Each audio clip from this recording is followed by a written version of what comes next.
en el apunte, ustedes tienen varias taxonomías, ¿m? O sea, cosas que les pueden ayudar, digamos, clasificaciones que les pueden ayudar para entender mejor a los riesgos, ¿sí? Evaluar probabilidad de impacto. Algunas taxonomías son orientadas más a grupos específicos de riesgos, ahora las vamos a ver, como para que ustedes tengan idea. En la que estuvimos viendo, con la cual estábamos tratando de establecer probabilidad de impacto, que era la taxonomía FAIR, que viene de Factor Analysis for Information Risk, es esta que tengo en la pantalla ahora. ¿La ven? ¿Bien? Ahí. Que habla de la frecuencia de eventos de pérdida, que sería la probabilidad, y la magnitud de la pérdida, que sería el impacto. Y si se acuerdan de lo que estuvimos viendo recién, muchas de las palabritas que aparecen acá, como por ejemplo el tipo de contacto que tenía la amenaza con respecto al activo. Nuestro activo, en el ejemplo que estábamos trabajando, era el registro en el CISACAD, y entonces decíamos, ¿qué contacto tiene la persona que hace el registro del CISACAD? Y bueno, era un contacto periódico.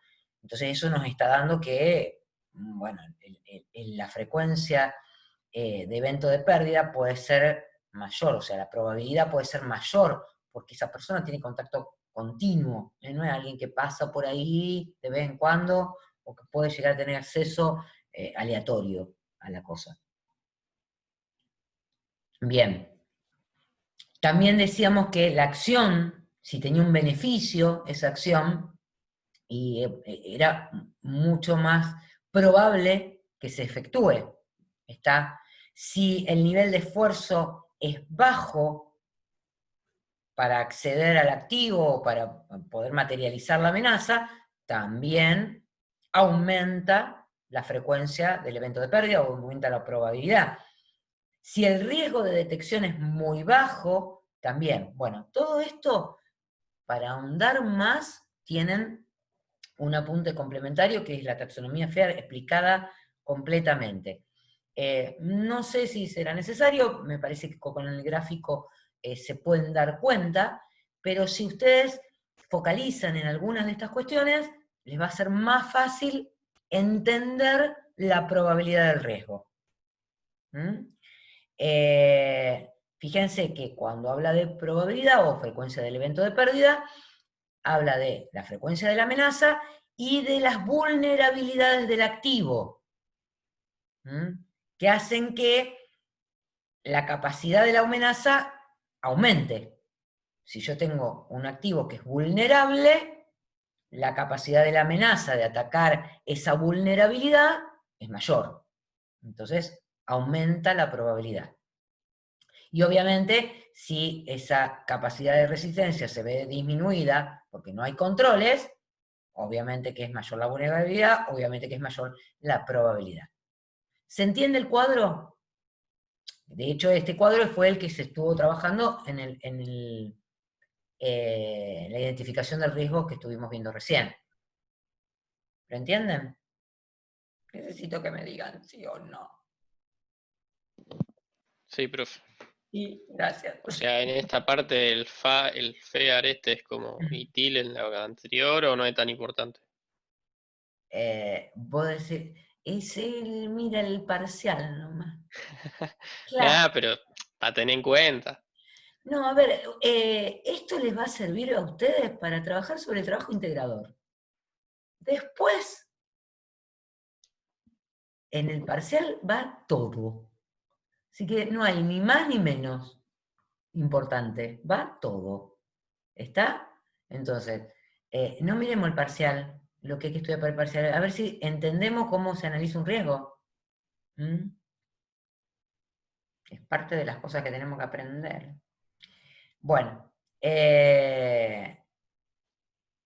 digamos que si yo en el trabajo integrador tengo un proceso crítico, analicé los activos y ahora empiezo a analizar qué amenazas y vulnerabilidades tiene ese activo, como para establecer riesgos, puedo establecer impacto y magnitud de pérdida, impacto o magnitud de pérdida, y probabilidad o frecuencia de eventos de la pérdida a partir de FEAR.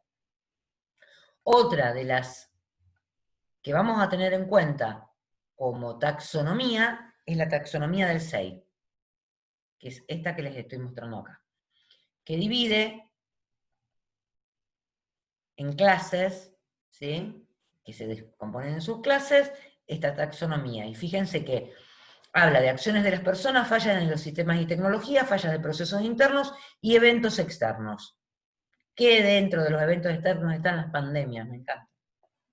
Profe, una Sí. taxonomía, básicamente una clasificación. Está. Exactamente. Una clasificación donde, a partir de esta clasificación, yo puedo empezar a encontrar eventos de riesgo. O sea, hacerlo al revés.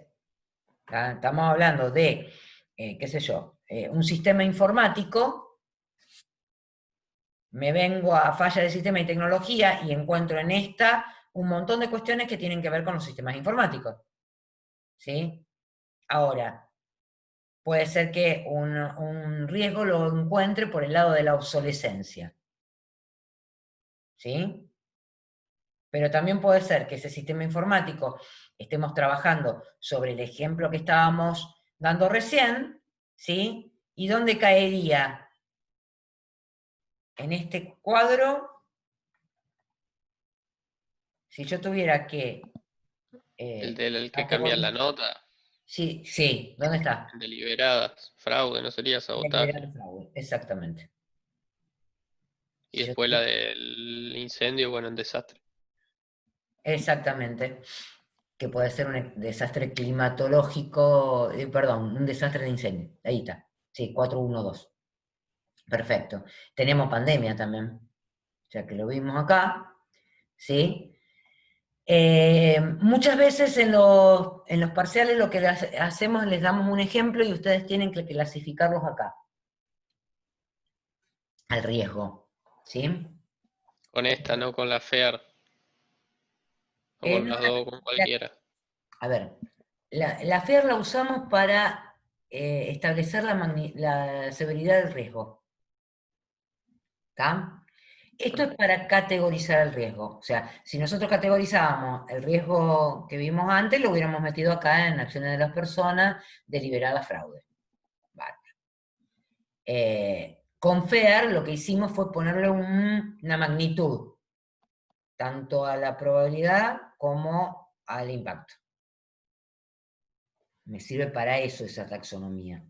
¿Sí? Porque acá hay otra taxonomía que es más para proyectos. O ¿Sí? sea que, profe, eso que hablábamos antes de calcular el impacto que produce, lo podemos hacer con FEAR. Para eso es. Tal cual, tal Ah, cual. entiendo. Lo que hacemos, generalmente, que ahora volvemos a la teoría, no es que le vamos a poner un número inicialmente, porque muchas veces no podemos ponerle, esto vale 5.000, ¿sí? Porque es muy difícil poner un valor. O tiene una probabilidad de ocurrencia de un 50%. Y es como medio complicado. Entonces lo que hacemos es hacer un análisis que se llama análisis cualitativo de riesgos. Entonces, dejo de compartirles esto y les voy a compartir las diapos. Así seguimos adelante. Bueno, justamente, recién hablábamos de fuente de identificación de riesgos. Los activos son una fuente de identificación de riesgos. El uso de las taxonomías me ayuda a identificar riesgos y otros documentos, qué sé yo, de proyectos, de organigramas de la organización, por cómo están distribuidas las actividades, políticas, bueno. Entonces,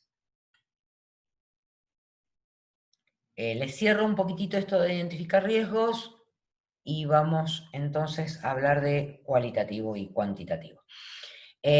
Una de las formas de identificar riesgos es hacer entrevistas con expertos que sepan sobre la temática específica de los riesgos que estamos trabajando. ¿Está? Otra es el torbellino de ideas. ¿Sí?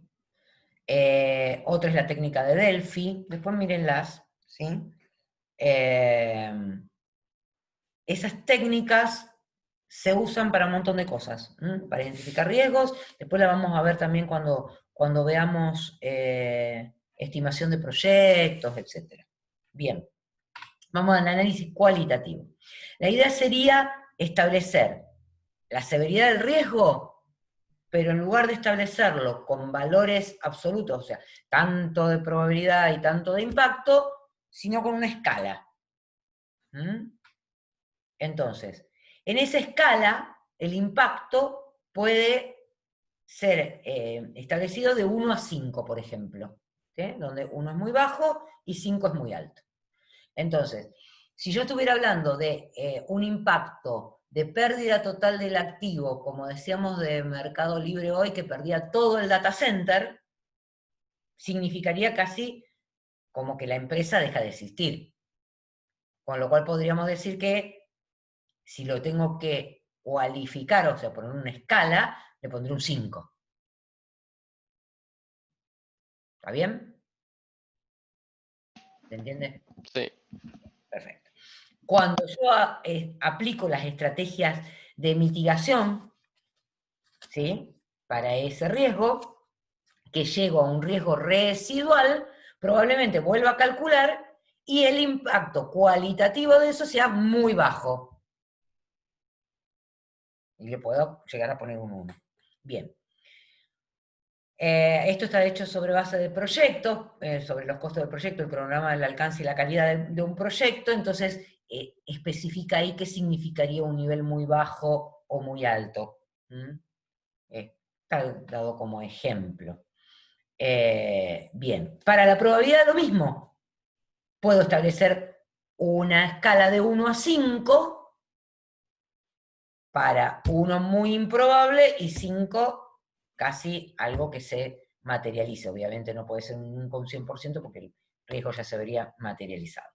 Bien, con lo cual, en una escala, si yo hago que severidad era probabilidad por impacto, yo el máximo nivel de riesgo que voy a tener en una escala cualitativa de este tipo voy a ser 25. O sea que yo voy a tener que los riesgos van a tener una severidad de entre 1 y 25.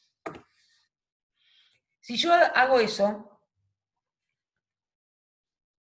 calculo la severidad de todos los riesgos que analicé, ¿sí? Del proceso, del activo, de lo que fuere, de la forma que estuve analizando, yo puedo establecer después una lista ordenada de mayor impacto a menor impacto para atacar esos riesgos.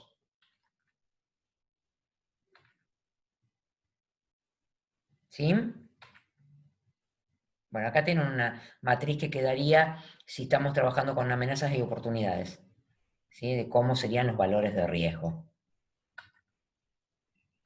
Bien, haríamos una lista priorizada de riesgos por severidad. ¿Para qué podríamos hacer esto? Bueno, para decir, vamos a atacar a aquellos riesgos cuya severidad sea la más alta, que hayamos encontrado que cualitativamente esta severidad sea la más alta. ¿Sí?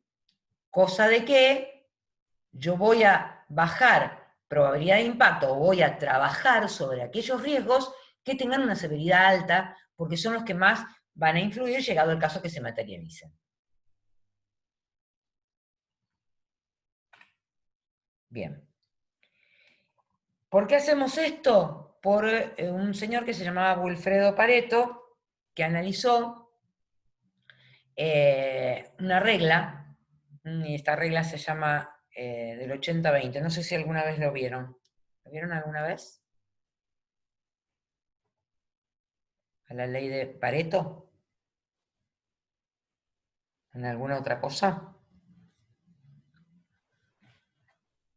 Bueno, Básicamente, Pareto dijo que el 80% del riesgo total de un proyecto o de cualquier cosa que estemos analizando se debe solamente al 20% de los riesgos identificados. Con lo cual, si nosotros atacáramos el 20% de los riesgos, estaríamos en un nivel de riesgo bastante bajo. Y esa lista priorizada de riesgo me ayuda a encontrar aquellos riesgos que pertenecen al 20% en cantidad de riesgos y al 80% en magnitud del riesgo acumulado. Bien, cuando yo analizo eso, ese 20% de riesgos, a ese sí le voy a hacer un análisis cuantitativo. O sea, voy a tratar de establecer el monto, el valor, la severidad en números. O sea, con probabilidades y con impactos reales, calculados. Bien. Cosa de que entonces sí, a ver, ¿para qué les parece a ustedes que podría llegar a ser eso? ¿Para qué necesito tener un número? O cuando presenta el proyecto, que lo acepten o no. No, en realidad antes de presentar el proyecto, ¿qué dijimos que hacíamos con aquellos riesgos que estaban sobre la, digamos, al principio de esa lista priorizada? ¿Qué tendríamos que hacer? Ver los planes de contingencia que tenés para mitigarlo o eliminarlo. ¿Para qué se te están mezclando? Plan de contingencia es lo que hacemos cuando se materializa el riesgo. Ah, bueno, las estrategias. Las estrategias de mitigación, claro. ¿Y para qué me serviría entonces analizar el costo de que se materialice el riesgo, la severidad del riesgo en números? ¿Para establecer qué cosa? Y si es conveniente llevar a cabo eso. Si yo tengo un riesgo que me sale 1000 y la estrategia de mitigación me sale 1100, ¿qué hago? Y lo deja que pase. Acepto el riesgo inherente. No hago nada. Eso, profe, perdón, ¿se evalúa una vez aprobado el proyecto? No, Antes. se analiza antes. Ah, está. Claro, Des- por eso me confundía. Y después durante el proyecto. Eso en el caso de proyectos, ¿sí? Pero durante el proyecto se siguen analizando riesgos. Acuérdense que el tema de identificación de riesgo no es una cuestión que yo hago al principio y después no hago nunca más. Hago al principio. ¿Para qué? Y bueno, para tener una idea acabada de todo lo que tengo que hacer y de lo que me va a costar llevar adelante el proyecto. Perfecto. Después de eso, sigo analizando los riesgos, porque pueden haber cambiado, etcétera. ¿Está? Pero bien. Entonces, si bien yo hice un análisis cualitativo de los riesgos, necesito el análisis cuantitativo, porque si no, no sé con qué números me estoy manejando. A lo mejor estoy estableciendo estrategias de mitigación que me salen mucho más caro que si dejara que se materialice el riesgo y lo ataco en el momento que se materializa. Y ahí sí ejecuto qué cosa? El plan El de plan de contingencia. contingencia. O sea, ¿puedo no tener estrategias? Puedo no tener estrategias. ¿Por qué? Porque acepto el riesgo inherente, que va a terminar siendo el riesgo residual. Cuando se materializa el riesgo, tengo que tener previstas sí o sí las estrategias, digamos, el plan de contingencia que voy a ejecutar en el momento en que se materializa el riesgo. De eso no me escapo.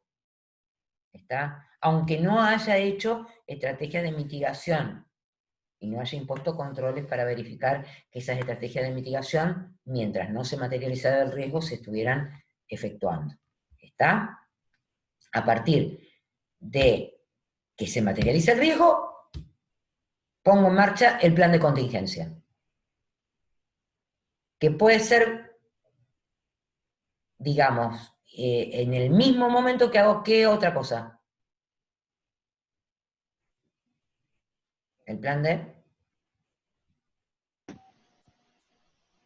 Contingencia. ¿O contingencia no? ya lo dijimos. ¿Cuál es el que sigue? contingencia en el momento.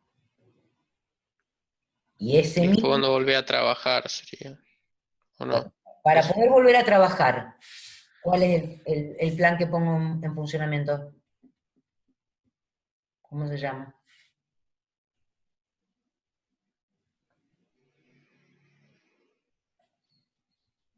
¿Por qué lo dejan hablar solo a él?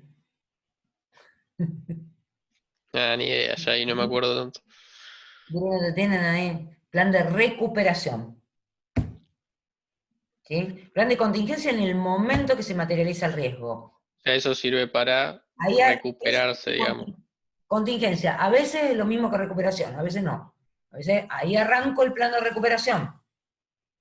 A ver, teníamos un ransomware, contingencia, nos desenchufamos de la red, recuperación, Claro, restaurar las cosas. restauramos backup. Continuidad de negocio, ¿qué hacemos mientras tanto? Son los 3 planes. Contingencia, recuperación, continuidad de negocio. ¿Está? Hay que ver en cada momento qué es lo que tengo que hacer. ¿Hasta qué? Y hasta que vuelvo a tener el negocio como lo tenía antes de que sucediera el evento de riesgo. Antes que se materializara el riesgo. ¿Está? ¿Se entiende? Bien. Entonces, volviendo al tema de cualitativo y cuantitativo. Cualitativo me da una magnitud del riesgo. No me dice el número final porque es una escala. Lo sumo, si utilicé una escala de 1 a 5 en cada uno, el valor va a ser 25. Ese va a ser nuestro máximo valor de riesgo. Bien, fantástico. Ahora le pongo un número a eso. ¿Para qué? Y porque si tengo que establecer estrategias de mitigación o de transferencia o alguna de las estrategias que definimos para el tratamiento de los riesgos, tengo que poder comparar cuánto me sale una y si me conviene o no me conviene. Perfecto. Las implementé, puse los controles, bárbaro. Se materializa el riesgo. Actúo sobre el riesgo residual. Primero con plan de contingencia, después con plan de recuperación y mientras tanto con plan de continuidad de negocio para que se siga trabajando, para que el negocio siga funcionando. A lo mejor no puede seguir y lo estableceré, pero tendré que avisar, etcétera, etcétera. Bien, acá hay formas de cálculos de estas cuestiones. Bien, la planificación de las respuestas, acá tienen para los riesgos negativos, que es lo que estuvimos viendo antes también, evitar, transferir, mitigar, acepto el riesgo residual, y contingencias son las respuestas que tendré preparadas para el momento en que ocurre el riesgo. Esto tiene que estar siempre en los riesgos que ustedes analicen de sus procesos. Bien, acá también está lo de respuesta a riesgos positivos. Y acá está este análisis que decíamos recién, que tiene que existir. A ver, si el costo de la gestión de riesgo es muy alto, es antieconómico implementar estrategias de mitigación, transferencia, etc. Listo. Habrá una zona en que habrá que utilizar el juicio. Estableceremos algunas estrategias y otras no. Cuando el nivel total de riesgo es muy alto y el costo de la gestión no sobrepasa ese nivel total de riesgo, y entonces ahí sí implementamos medidas para reducir o mitigar el riesgo que estuvimos analizando. Bien, esto es también muy importante, sobre todo cuando trabajamos en proyectos. Yo voy a tener un total que me cuesta llevar adelante ese proyecto, ¿sí? Que va a ser el precio que yo le ponga a mi contrato, que será el presupuesto total del proyecto más los honorarios o ganancias que yo quiero obtener de ese proyecto que estoy llevando adelante, ¿sí? Yo soy un tercerizado, me contratan, bueno, pongo mi precio, que será el presupuesto total del proyecto, más lo que yo quiera ganar. Perfecto. Dentro de ese presupuesto que yo tengo, total del proyecto, generalmente lo que se establece es un costo seguro, que es el presupuesto de la realización del proyecto, donde están contemplados el costo y el costo de la respuesta a riesgos, a estos que estuvimos analizando, que están, digamos, identificados y que vamos a poner estrategias para mitigarlo, para transferirlos, etcétera, etcétera, y ese costo es seguro. Pero también hay un costo probable, que se llaman reservas de contingencia. ¿Qué es lo que estaría aquí? Riesgos no identificados. O riesgos que realmente llevarían al fracaso total del proyecto. Si yo paso este valor dentro del presupuesto total del proyecto, es probable que otra empresa venga y me gane en la compulsa de precios. Entonces, este costo probable podríamos ponerlo dentro del contrato, pero como algo a manejar llegado el caso que se dé la contingencia y tengamos que salir a buscar un presupuesto, bueno, porque se materializó un riesgo de este tipo. No estaría bueno ponerlo dentro del presupuesto total del proyecto porque no ganaríamos nunca una compulsa de precios. Bien. Obviamente todos los riesgos hay que seguirlos manejando, que es lo que dijimos desde el principio. No nos quedamos con la primera noticia del riesgo ni la primera evaluación, sino que lo seguimos analizando, identificando, etc. Y sobre todo controlando. Los controles en función de esa planilla de controles que habíamos dicho de la SOI que tendríamos que haber tenido previstas en el momento de identificar el riesgo. Bien, yo voy a volver a las planillitas que teníamos antes.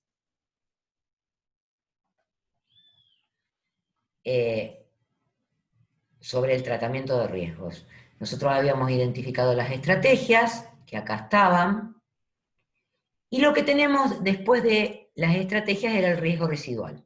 Ese riesgo residual que atacamos en el momento en que se materializa el riesgo, porque ya bajamos probabilidad de impacto, entonces lo que nos queda es el riesgo residual.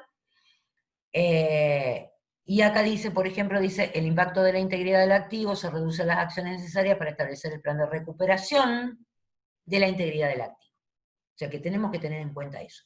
El riesgo residual es el costo del plan de recuperación, de poner en práctica el plan de recuperación, ¿sí? Para volver, en este caso del ejemplo, era la integridad del activo. En otros casos puede ser la disponibilidad del activo, en otro caso puede ser la confidencialidad del activo. Bien. Y lo que se pone, y lo que se define, es justamente esos planes que decíamos recién. La contingencia, la recuperación y la continuidad de negocio. O sea que tenemos 3 planillas para llenar. La de identificación de riesgos, la del plan de tratamiento de riesgos antes de que se materialice, y plan de contingencia, recuperación y continuidad de negocio en el momento que se materializa el riesgo para completar todo lo que tenga que ver con el tratamiento o la gestión de riesgos. A ver si se entiende esto. Para poner en práctica el plan de contingencia, nosotros tenemos que tener noticia de que se materializó el riesgo. O sea, algún disparador de que se materializó el riesgo.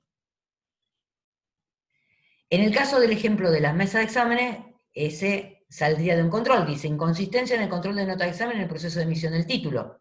Ese era el último, no queríamos que pasara ahí. Entonces, habíamos establecido estrategias de mitigación. Por lo tanto, un disparador podía ser inconsistencia de las auditorías de registro de las actas de exámenes, si hubiésemos implementado la estrategia de tratamiento del riesgo 2. O identificación de la actividad inusual de los usuarios en el registro de actas de exámenes, si hubiéramos implementado, ¿se acuerdan? Ese control que establecía, que nos avisaba el sistema de que había un procedimiento inusual en los registros de actas de exámenes. Ahí yo tengo que, cualquiera de estos 3 disparadores, poner en práctica el plan de contingencia.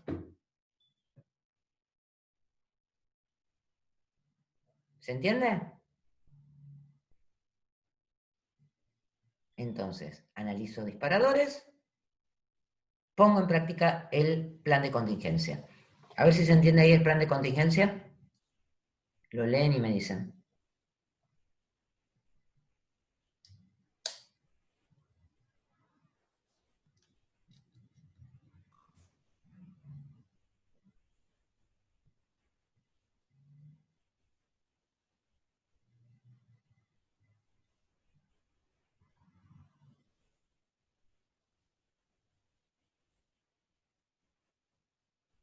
¿Lo entienden?